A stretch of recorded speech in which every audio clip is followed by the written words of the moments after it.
Welcome, listeners, to another episode of the Chris Talk Show. Let's get into it. What's up, listeners? I am your host with the most, Chris Talks. All right, ladies and gentlemen, we're going to get into our top topic for this episode, which is something that happened over the weekend. Which is a deadly plane crash that happened in Philadelphia. I don't know if y'all heard about that, but the plane crash that happened in a Philadelphia neighborhood over the weekend. We're gonna go to we're gonna go to NBC News for this report. All right, and then I'm gonna give you my view and my opinion at the end of this. All right, let's get into it. Hit it. Tonight, investigators on the ground of a deadly plane crash in Northeast Philadelphia that led to this massive fireball and shower of embers. Oh my God. You can see the plane plunging straight down before the explosion sent people running. It sounded like it's getting closer. Then it just then I had to get low a little bit, and it hit the street right in front of me. Andre Gary had been walking in the area and captured the hellscape that ensued shortly after 6 p.m. Friday. Scattered fires burning through homes and cars. What a terrifying moment. I thought the world was ending. Officials say the 6 people on the medical transport plane died, including 2 crew members, 2 medical professionals, and a mother and daughter, all from Mexico. Family confirming Josue Juarez was the co-pilot. 1 person on the ground in a car was also killed and 19 others injured. This is not etched in stone. The investigation is ongoing. The NTSB, who is leading that investigation, calling the crash an accident. A slight right turn followed by a slight left turn and then a steep descent towards the ground. Today, a look at the force of the impact and the far-reaching debris field. I'm thinking first shooting. A half-mile away, the manager of a diner says this piece of the plane flew through the window, injuring a customer. How are you feeling in that moment? Because I scared. I don't know what do you want to do. I tried to call the 911 and 911 no answer. Operated by Jet Rescue Air Ambulance, the plane was set to fly to Missouri and then Mexico, carrying a young patient who was in the U.S. for a life-saving treatment, according to the company. Just after taking off, the pilot of the Learjet 55 responded to air traffic control. 123.8, Mike Tango Sierra 056 medevac. Thank you. Good day. But then communications from the crew went quiet. Medevac Med Service 056 Northeast Tower. You on frequency? Officials say the plane was only in the air for a minute before it crashed into a busy roadway at rush hour. A multi-agency response swarming the scene. Thanks to their speedy work last night, they were able to get the fire out, and I believe they were able to save others in the process. Emily Ikeda joins us from Philadelphia. Emily, where does the investigation go from here? All right, thank you. What was that? NBC News. Thank you, NBC News, for that report. All right. Wow, this is a crazy one, isn't it? This is really a wild one. This is really going to be a wild one to deal with. All right, that's when I give you my view, my opinion on this particular topic, and I don't know what to say on this particular topic, but this was, I think, in my opinion, this is probably some technical. I think this was probably something that was technical, some technical incident. That's all I can say. Bruh. I'm just saying. I mean, that's what I sort of think, that this is just something that, some technical difficulties that something just went bad. I mean, I don't know. So, this is what I'm assuming. I mean, this is just my opinion. So I guess, everything is going to come out when they get, what's that? The box, right? When they get that, the blue box. Bruh. Yeah. Oh, black box. Okay, black box. Bruh. When they get that black box there, I don't know. That's like I guess it's like, it's the flight recorder, right? Yeah. Okay. So when they get the flight recorder, I'm pretty sure, because that's how they usually solve all these incidents, is with what they find on the flight recorders. So, in my opinion, I think it's probably something with the flight recorder, some technical thing like that. But can we drop a church bell for the lives that were lost in this situation, please?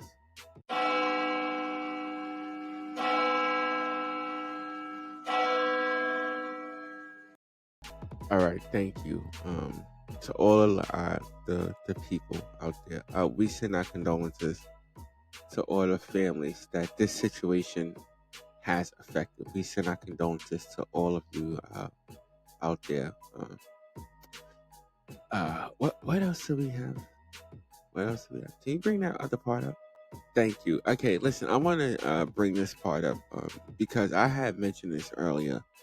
I had said that men were not meant to fly. Now, I'm not saying, okay, because I don't want people to start tripping. Bruh. I'm not saying like they shouldn't have been they shouldn't have been the effing plane in the first place. You know what I'm saying? Bruh. But I'm just saying, we not really meant to be in the air. If I said it earlier, and some of my coworkers took offense to it. It's not that I care. Anyway, Bruh. no, I really don't. But if God wanted us to fly, He would have gave us wings. Okay. Somebody said if God wanted us to drive cars, He would have gave us wheels. No. I don't think that's how it works. Bruh. He gave us the intelligence to do it, just like He gave us the intelligence to build airplanes as well, to fly. He gave us the intelligence to fly and the intelligence to build cars. Now, I'm not saying we're not supposed to drive cars, but He also gave us feet to run. You know what I mean? So we built bikes. Bruh. He gave us the ability to make it mobile. Bruh. I'm a two-headed coin, so I say yes and no to both. But I mean, my argument is this: we should. I don't like flying. If I need to go somewhere, I will drive. Like, for real, I will. I don't care how long I'll spend 2-3 days driving. Wait, what? You best believe it. Listen. You best believe it. Yeah! 2-3 days driving. I do not care. I'm not a fan of airplanes. If I have to fly, then yeah, I'll fly. But if I don't have to fly, I don't. But in this situation, it's a little bit different because this young woman was getting some type of healthcare treatment in America, which, was 9 times out of 10. They don't say what it was, but I'm assuming it was some life saving treatment. So we could give the applause for that. And you gotta understand how much the medical field charges for all this stuff to get the treatment, to be flown in and out of these hospitals. These things are very, very, very, and I'll say this, and I'm not playing from experience. Very, very expensive. Very expensive. Okay, you talk about buying a car, buying a house. Yeah, all of that, all of that, just on some treatment. So yeah, these things could be the medical treatment can be very, very expensive. And the fact that this young person was going to get the medical treatment, I guess she was on her way back. Yeah, on her way back to receive the medical treatment, from receiving the medical treatment, and then this incident had happened, and it's very unfortunate that this had happened. I think this was like the second. Yeah, this is like the second accident. My producer just told me, yeah, this is the second airplane accident. We didn't know the story on the first one, but this is the second. Did we do a story on the first one? I don't know. But this is the second airplane accident that happened. But this one didn't collide with nothing. This one just went down. Now, I'll say this. This is what I will say. Okay. Now, and this was something I also mentioned earlier. Okay. So don't try to take my credit, Ed. Bruh. I also mentioned this earlier. That, and I don't want people to get deferred from this because there was before I mention what I was going to say, let me say this. There was, because I want to get this point out, there was that statistic sheet that we had read where it's only like, it's a very, very low percent, probably less than 5%. Less than 5% of these airplanes are transport vehicles. And we're talking about all of their vehicles. We're not just talking about the airplanes. We're also talking about helicopters as well, and buses. What's it like? Ambulance? Well, it's like a bus. It's like an ambulance, but it's like a big doofy bus. I mean, Ed, you see the picture of this thing?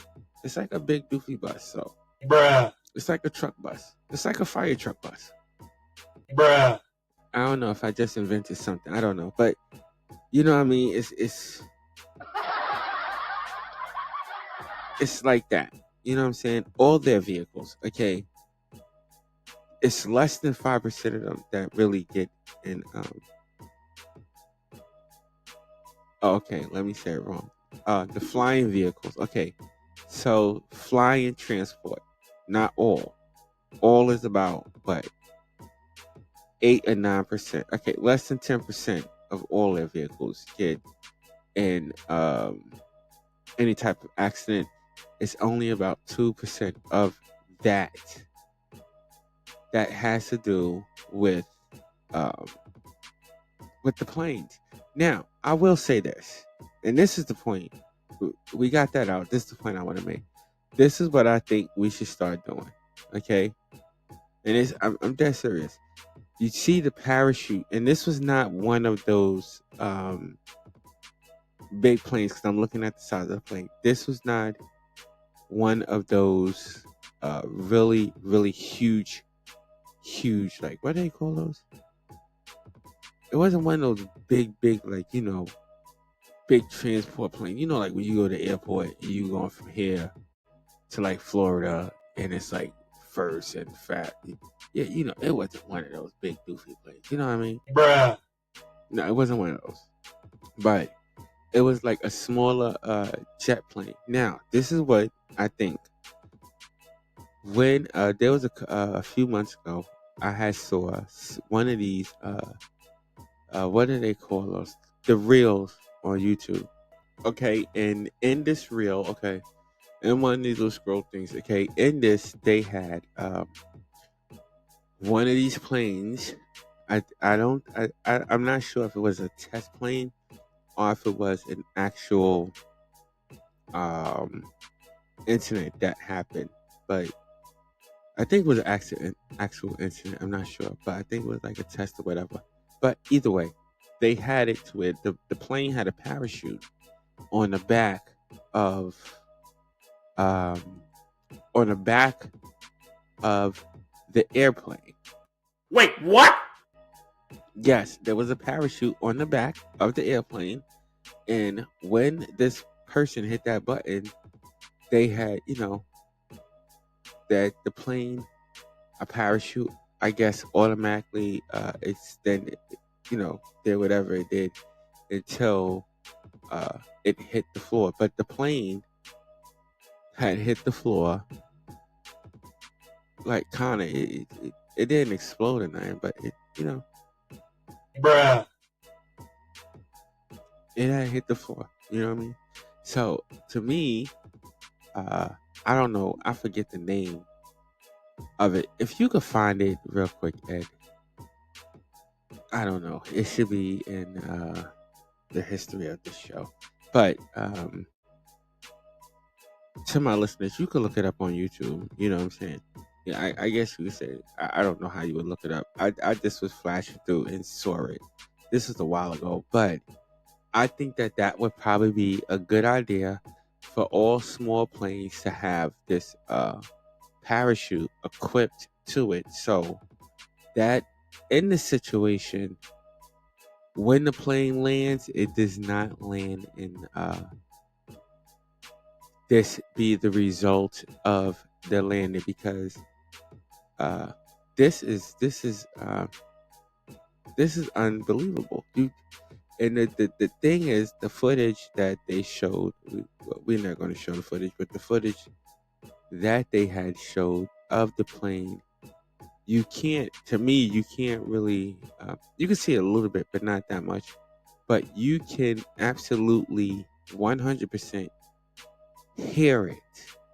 Okay? You can hear it. And when it hits, you understand? I mean, Bruh. it's crazy. We also at the show hope that all the people that were involved in the situation, that were injured in the situation, makes a full recovery. But I mean, ladies and gentlemen, these type of things, they happen. They happen a lot. Now, I would also like to throw this in there. And I didn't mention this to you, but I think, okay, this is what I think. This is what I think. Personally, I don't think, and to my listeners, you tell me what you think on this statement that I'm about to make. You give me your view on this. This is what I think. I don't think any airports should be uh, built near any residential areas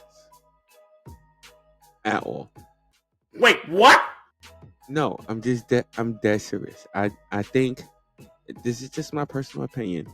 You let me know what you think, if you like it or not. But I don't think any airports should be built near any residential areas. Takeoff, or landing sites, anything like that.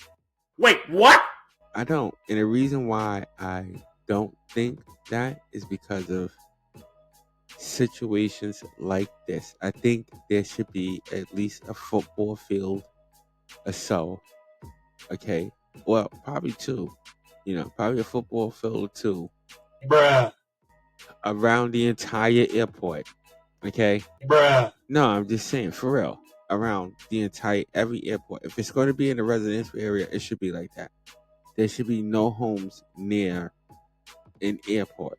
Okay. It should be at least, I don't know how many miles away from the airport. Bruh. But that's besides the point. I'm just saying, I don't think that they go together. I think that there should not be an airport near a residential area. And I'll just keep it real. I mean, like, listen, would you build, and I asked this question, would you build a nuclear power plant in the residential area? Like, you know what I'm saying? Bruh. Like, would you build a power plant down the block from Costco's? Bruh. Would you do that? Really, would you do that? Come on, you're not going to build a nuclear power plant, or even what's this? One of those launch sites. Would you build a nuclear missile launch site near a Walmart or Costco's? Bruh. I mean, come on. And that's just my personal opinion. That's how I feel about airports. I understand people want to get to the airplane as quick as possible in order to, I understand that completely.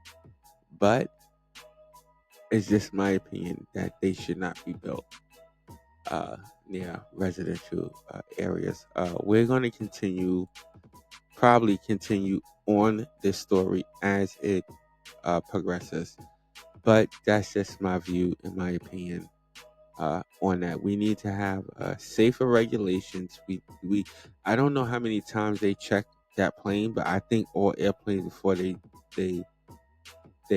go off, before they into the air, they should be checked. by two different agencies. I don't think they should be checked by one. I think they should be checked twice before. Whether it be the same agency in two different crews, you understand what I'm saying? Or it be two different agencies with one crew. Bruh. I'm just saying they just should be checked twice. And that's my view and that's my opinion on this particular topic. All right. All right. I want to thank all my listeners for tuning in. You could be anywhere else in the world, but you are here with me, and I so appreciate that. I also would like to welcome all my new listeners. All right, y'all know what to do. Hit that subscribe button, hit that like button. Also, leave a comment in as well. Feel free to share this video with your friends. All right. Also, check us out on all our other social media platforms. There should be a listen for that at the end of this show. All right. Until next episode, ladies and gentlemen, stay blessed and not stressed. I will see y'all later. Peace out.